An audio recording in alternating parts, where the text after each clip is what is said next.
Bonsoir Firmin Idriss Ngari, merci de me recevoir chez toi. Je fais juste un petit tour avant que tu n'ailles au lit parce que l'heure est grave et je me dois de m'acquitter d'un devoir, de tirer la sonnette d'alarme parce que j'aimerais, au moment de rendre des comptes, avoir un sentiment de dédouanement moral. C'est-à-dire qu'à mon niveau, j'aurais fait mon travail, mais que je n'ai pas été écouté à un autre niveau. Je vais te demander de faire extrêmement attention les jours à venir. Extrêmement attention, parce que Sylvia Bongo et ses sicaires veulent t'éliminer. Ils veulent t'éliminer. Ils t'accusent de dresser des extrémistes contre Noureddin Bongo, d'être réfractaire à la succession dynastique. Et tu es le prochain sur la liste. Je tiens à te le dire parce que j'ai beaucoup de respect pour toi, en dépit de nos différences d'opinion politique.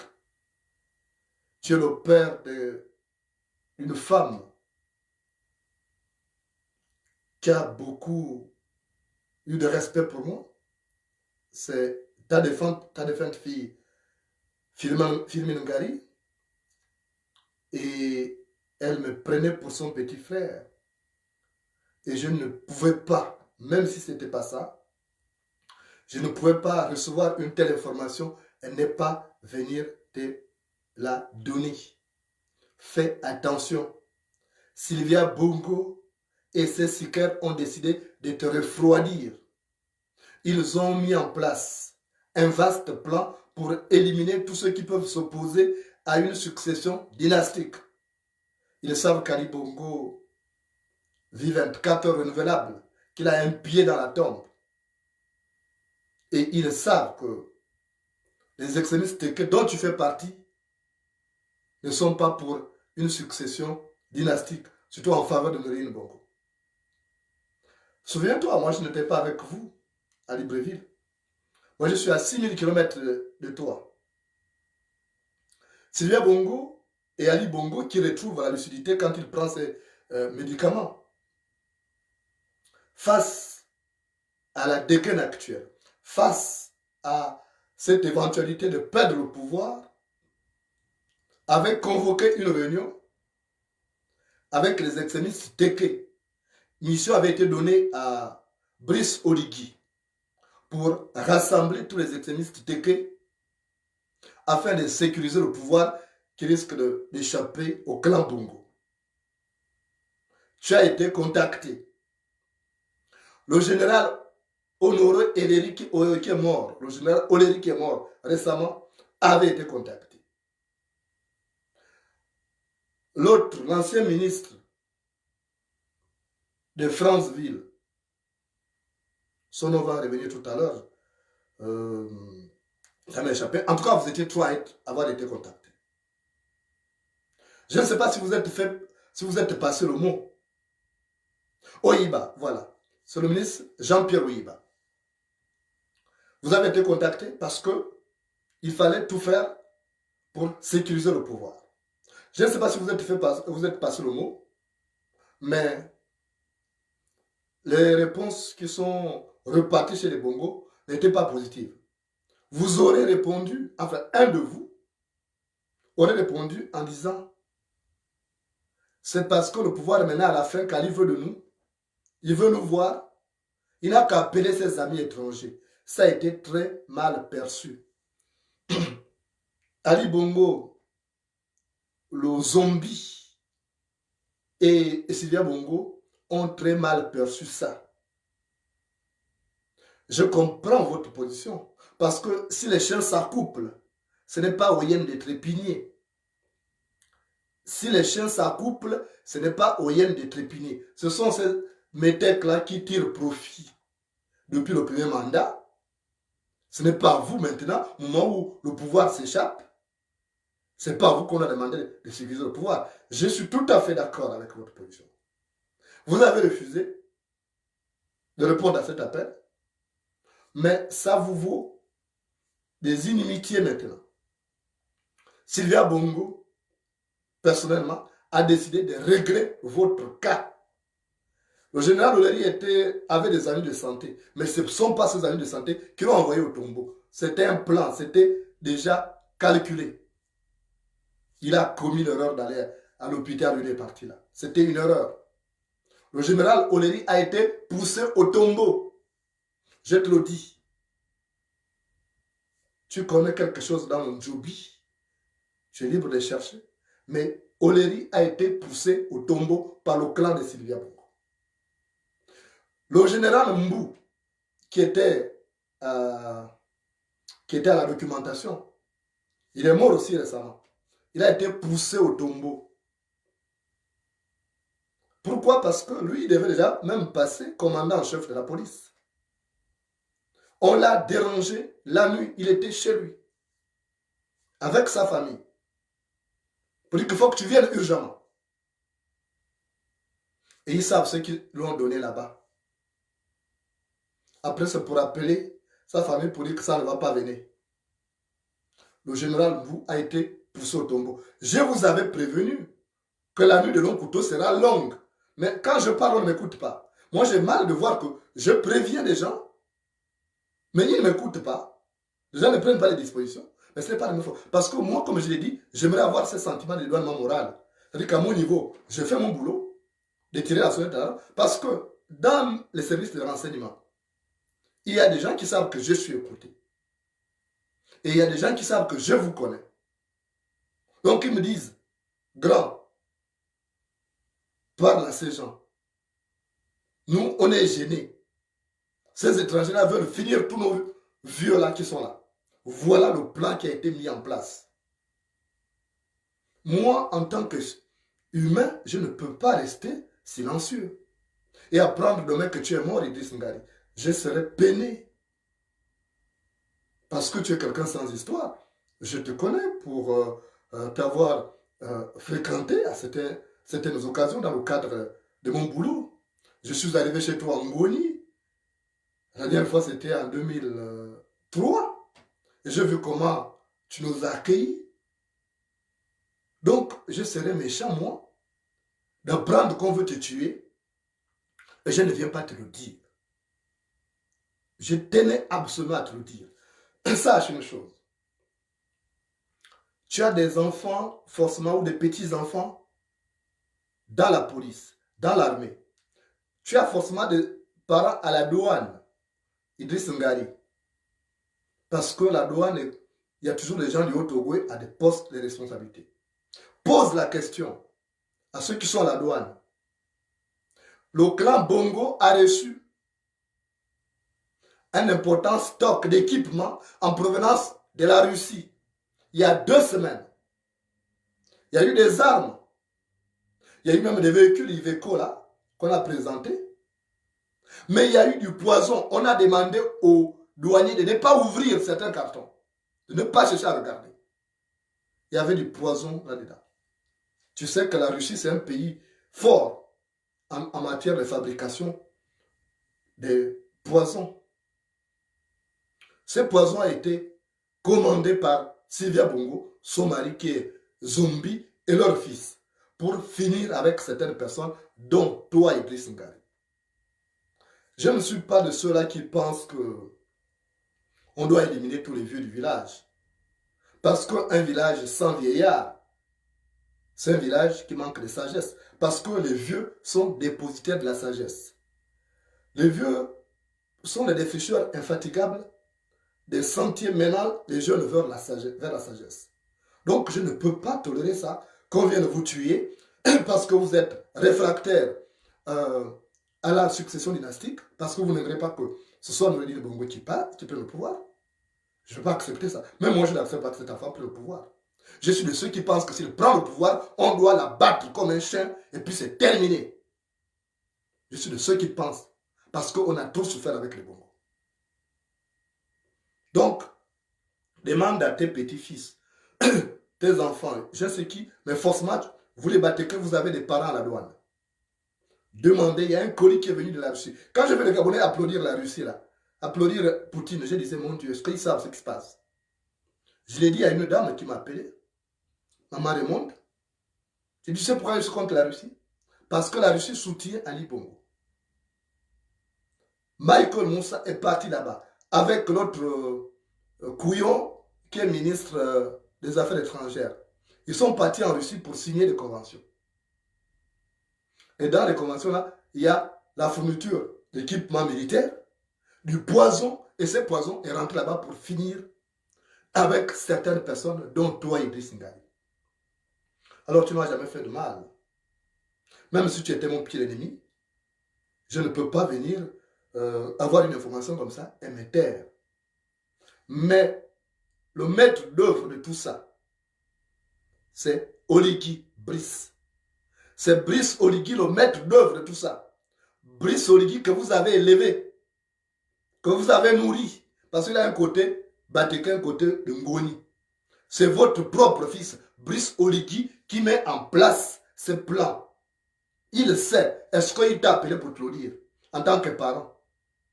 Il ne t'a rien dit. Voilà Brice Oligui que vous avez élevé.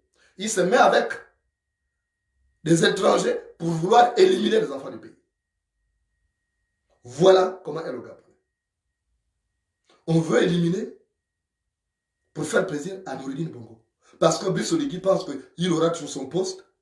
Si Noureddin Bongo passe, il pense que dans un nouvel environnement politique, il ne pourra pas tenir. Donc il est entré en combinaison avec ces gens pour éliminer les Gabonais. Je suis de ceux qui vont toujours se lever pour dire non, pas ça.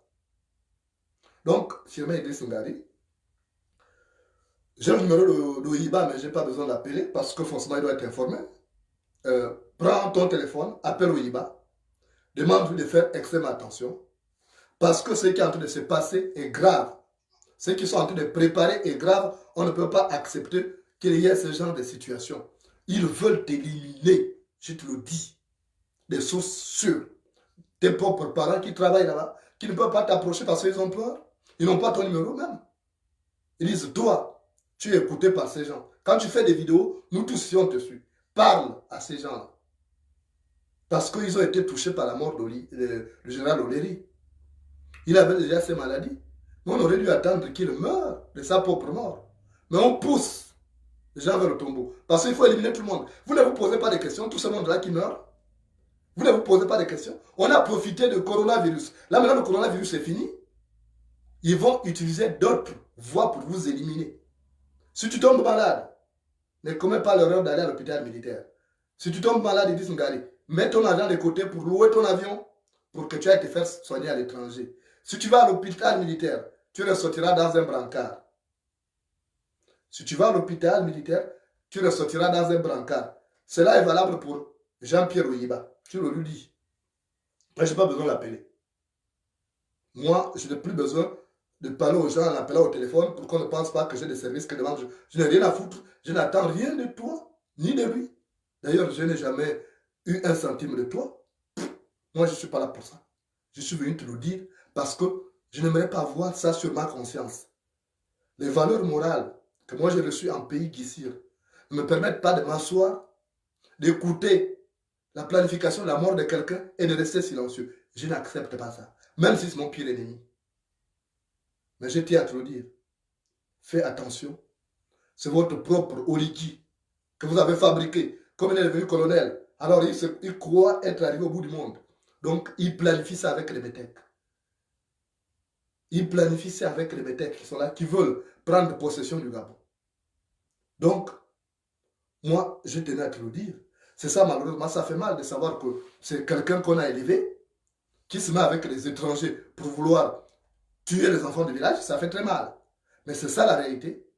Et je te dis, quand j'ai vu déjà des gens, tes petits-enfants qui commençaient à s'agiter sur la toile ce soir, j'ai rigolé. Je dis, mais ils ne savent pas qu'est-ce que moi j'ai comme information. Vous n'imaginez pas, tout le monde aujourd'hui vient vers moi pour me donner des informations. Pour attirer la sonnette d'alarme, parce que c'est que tout le monde m'écoute. Même ces zombies d'Ali Bongo, quand il retrouve la lucidité, il va sur Internet et il regarde les trucs. Donc, je tenais à te le dire. Les morts en cascade des officiers là, qui partent là, c'est pas un hasard. Ils veulent éliminer toute une génération. Il y a même un autre général là, lui là je l'appellerai, puisque apparemment, j'ai déjà lancé une alerte une fois. Il a mal pris ça, parce qu'il est bête, et s'il ne fait pas attention, lui il suivra. Mais le prochain sur la liste, c'est toi, Firmin Idriss Ngari. Et je tenais à te le dire. Et le metteur en scène, le maître d'œuvre de ces plans machiavéliques, de ces plans funambulesques, c'est Brice Oligui Nguema. Donc, qui a un côté de chez toi, Ngoni, ton parent, et un côté d'Arwell interne. C'est lui, à cause de son appétence pour le pouvoir, celui qui veut éliminer. C'est pourquoi, Firmin Idriss Ngari, il faut parfois réfléchir avant de rendre service à certaines personnes. Parce que c'est souvent les souris que nous avons élevées dans nos sacs d'archives qui viennent nous bouffer la plante du pied. C'est le cas d'Oligui aujourd'hui. Il sait ça. Si Oligui était quelqu'un de sérieux, celui qui allait même vous dire non, ou bien dire à ceux gens non, ne faites pas ça, c'est pas bon.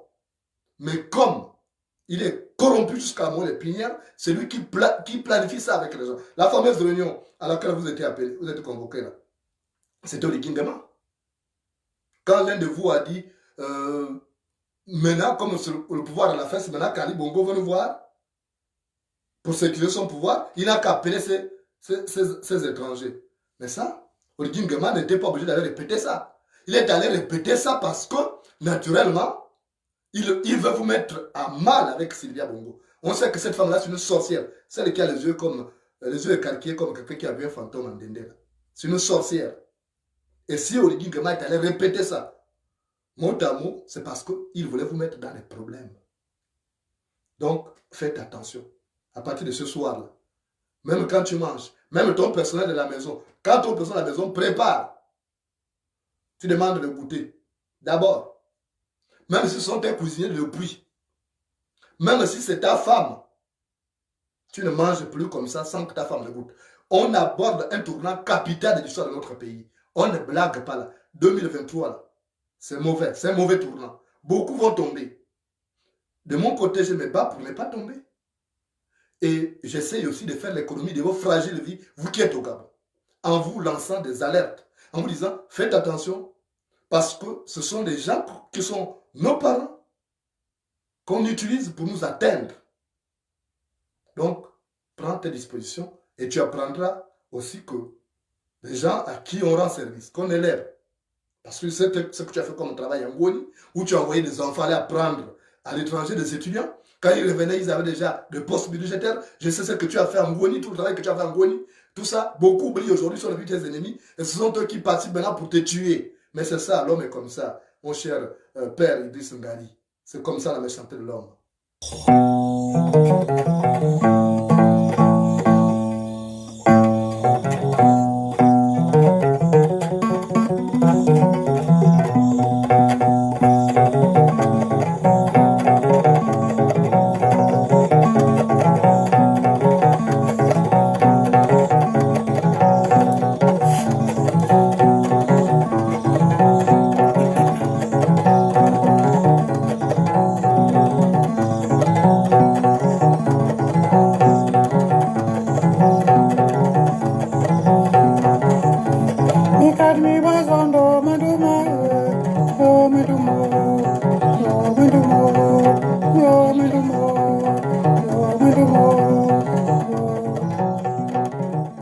Alors, Firmin Idriss Ngari, l'enfant né élevé à la campagne que tu es, connaît beaucoup en ce qui concerne l'ingratitude des hommes.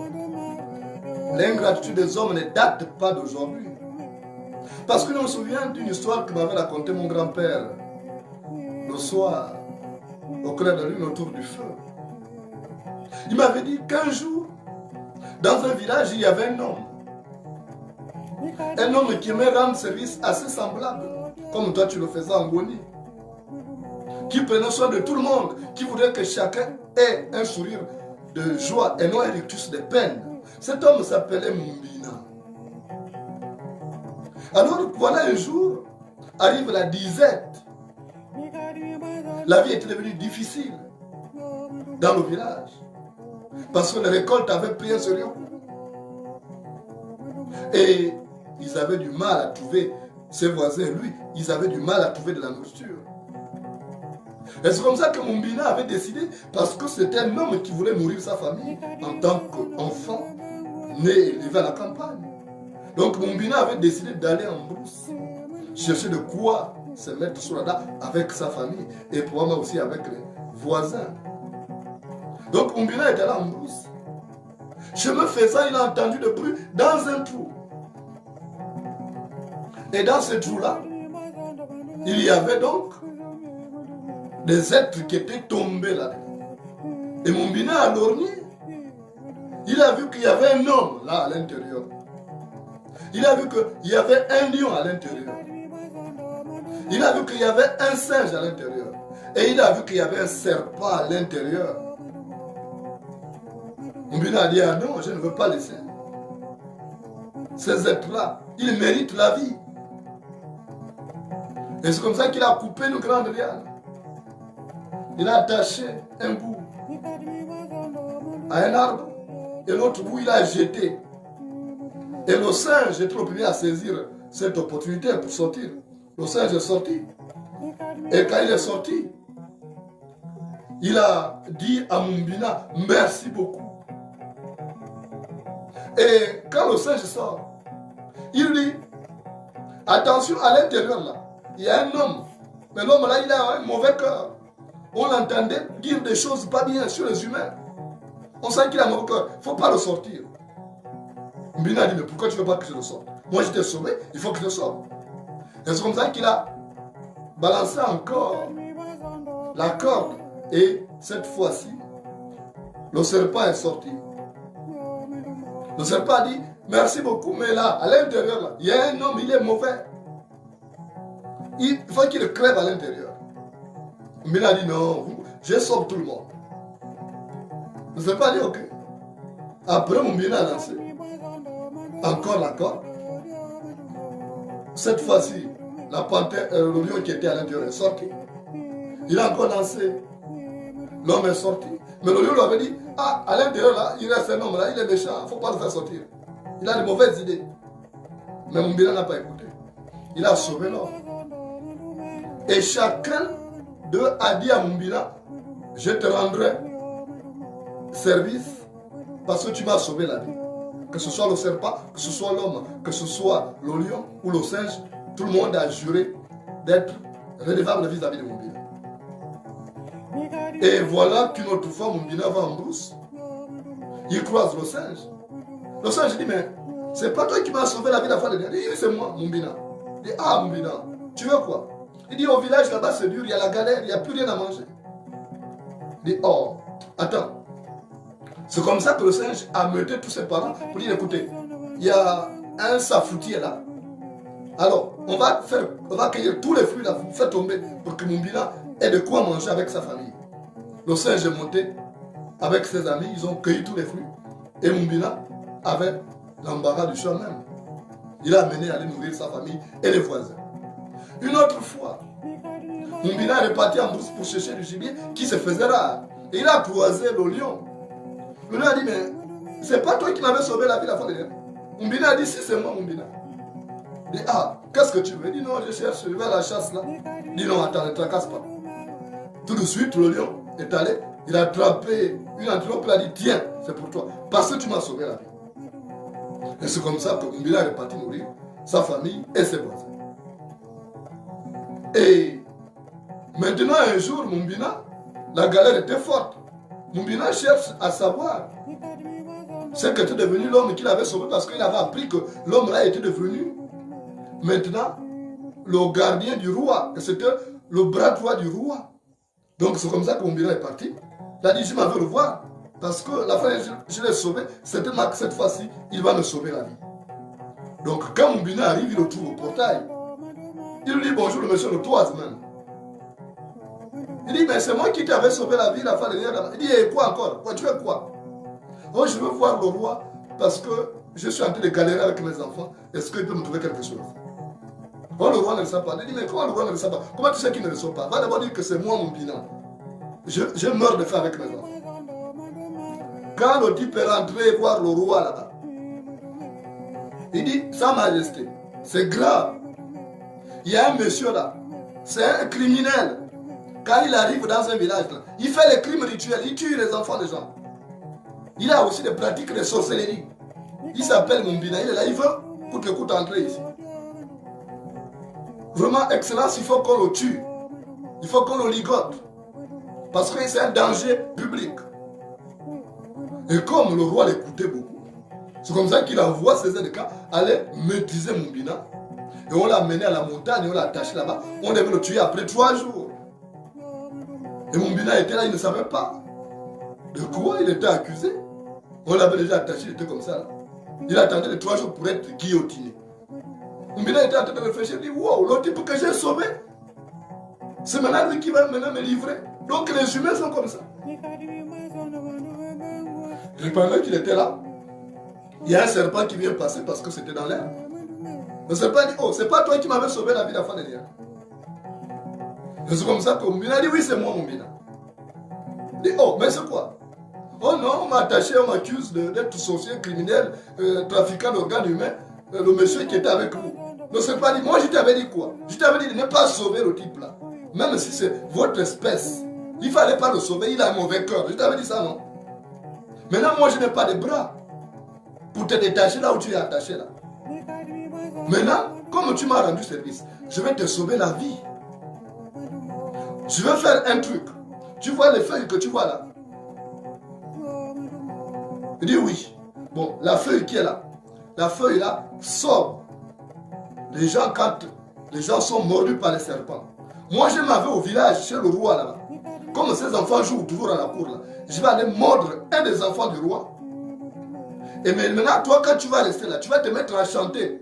À chaque fois que tu verras quelqu'un passer, tu diras, chez moi, les gens ne meurent pas de morsures de serpent. Chez moi, on soigne les morsures de serpent. Tu comprends? Tu vas toujours répéter ça. Et quand quelqu'un va passer par là, forcément, il va t'écouter, il va arriver au village. Quand il apprendra qu'il y a quelqu'un qui a été mordu par le serpent, ils vont penser à toi. Tu as compris, mon Bina? Bina a dit oui. Le serpent a foncé tout droit sur le roi d'Enzambi là-bas. Il est allé mordre, donc, un enfant. Et c'est comme ça que, après, une maman qui venait de la brousse avec son panier passe par là et trouve mon bilan qui est en train de dire, chez moi, on ne meurt pas de morsures de serpent. Chez moi, on ne meurt pas de morsures de serpent. Chez moi, on ne meurt pas. Et quand la maman arrive au village là-bas, elle dit, oh, il y a l'enfant du roi qui est vraiment mourant. Il a été mordu par un serpent qui est venu là et qui a disparu. Elle dit, mais j'ai trouvé un homme qui est là-bas qui chantait que chez lui, on ne meurt pas de morsures de serpent. Allez-y le prendre. Et c'est comme ça qu'on a détaché Mumbina. Et Mumbina, puisque le serpent a dit que c'est la feuille là, Mumbina a cueilli la feuille. Il est allé appliquer. Et c'est comme ça que l'enfant qui était mourant a retrouvé ses automatismes, sauvant ainsi la vie à Mumbina. Et Mumbina a eu maintenant l'occasion d'être en face du roi, puisqu'il avait sauvé son enfant. Et puis c'est comme ça que le roi dit, mais pourquoi on me dit que tu es un tueur, tu es un sorcier, tu fais... Mumbina a dit, mais mon roi, c'est compliqué. Le type là qui est venu vous dire ça là, mais il est mauvais. Je l'ai sauvé un jour, il était dans un trou où il y avait un serpent, il y avait le lion, il y avait le singe. Mais quand je l'ai sauvé, on m'avait prévenu qu'il était mauvais. Moi, je l'ai quand même sauvé. Mais regardez comment il me fait. C'est comme ça que le roi découvre que finalement, ce n'était pas Mumbina qui était mauvais, c'était plutôt son type. Et c'est comme ça qu'il y a eu ce qu'on appelle le retour de la manivelle. Donc c'est maintenant lui qui a été condamné à mort. Il a été tué parce qu'il était mauvais. Donc il éloignait le roi des bons citoyens qui pouvaient être utiles à l'exercice de ses fonctions. Et il a payé un mauvais tribut. Il a payé un lourd tribut justement parce qu'il était mauvais. Alors, lorsque les gens sont mauvais, mon général, puisque tu es général, il dit Singari, quand les gens sont mauvais, il faut faire comme... Hein? C'est comme ça. Quand les gens sont mauvais, quand les gens veulent te tuer là, il faut être comme le lion. Qui tue un lion en mange et qui blesse le lion est mangé. Qui tue un lion en mange et qui blesse le lion est mangé. Quand tu sais que quelqu'un veut te tuer, alors il faut anticiper. La meilleure forme de protection, c'est l'attaque. Quand tu sais que l'autre va faire ça, toi tu anticipes. Alors, ce pouvoir devient dangereux. Comme il devient dangereux, il est grand temps d'être ensemble avec d'autres citoyens pour dire non, ça devient un danger permanent pour nous. Il faut qu'on y mette un terme parce que sinon nous allons tous disparaître. C'est la seule condition pour survivre. Si tu m'as écouté, c'est bien. Je n'ai aucun intérêt à venir te dire du n'importe quoi. Je ne gagne rien et je n'attends rien de toi juste parce que je suis au service du peuple gabonais. Et celui qui est au service du peuple est au service de Dieu.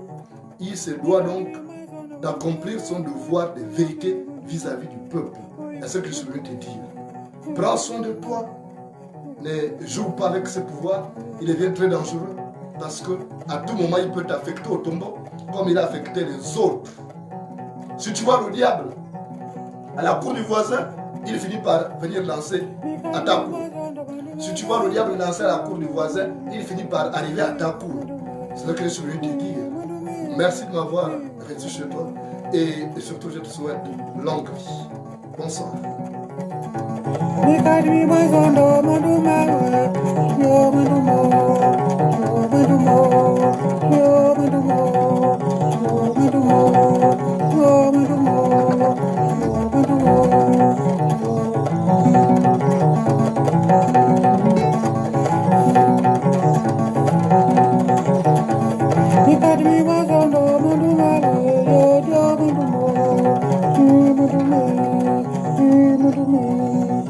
Thank you.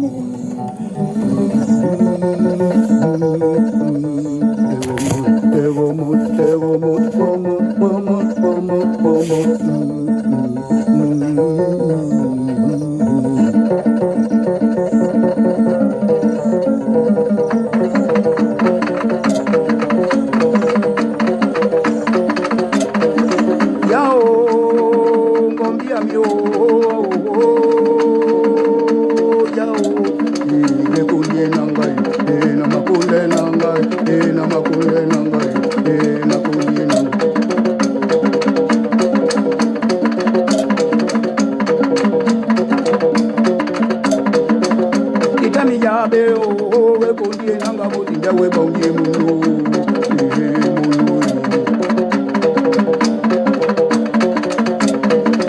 ena mimi ngonga o como le diga que debo que ya mula e muno muno e un la kunina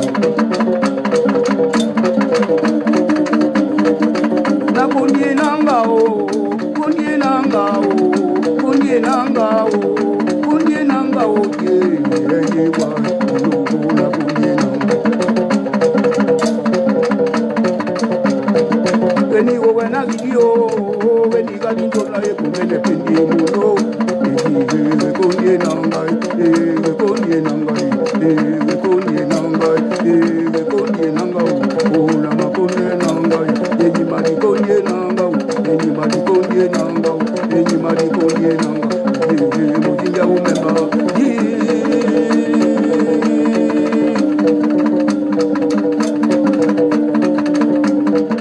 o ya mi mo zunda o ne ya pemba o mbuka mo popo e muno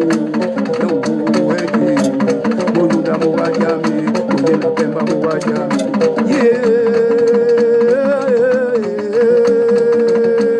Oka o.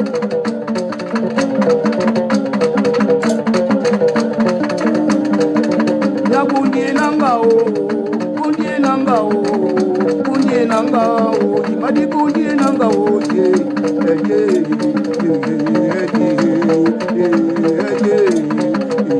baweja amakole nanga yamatongwe bao yamakole nanga yamatande ijejao amakole nanga yamatongwe bao yamakole nanga yatamune bao koni nanga molweja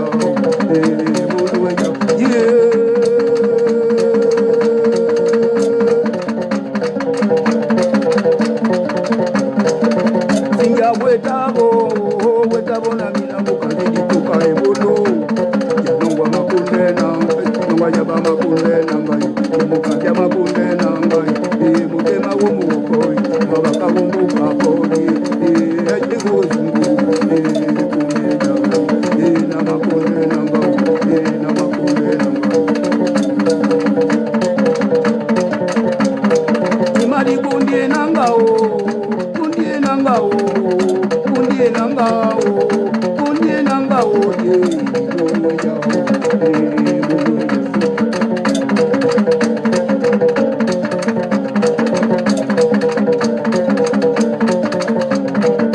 eni wo wena video eni ga video na e ko tele pele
nanga o, kundi nanga o, kundi nanga o.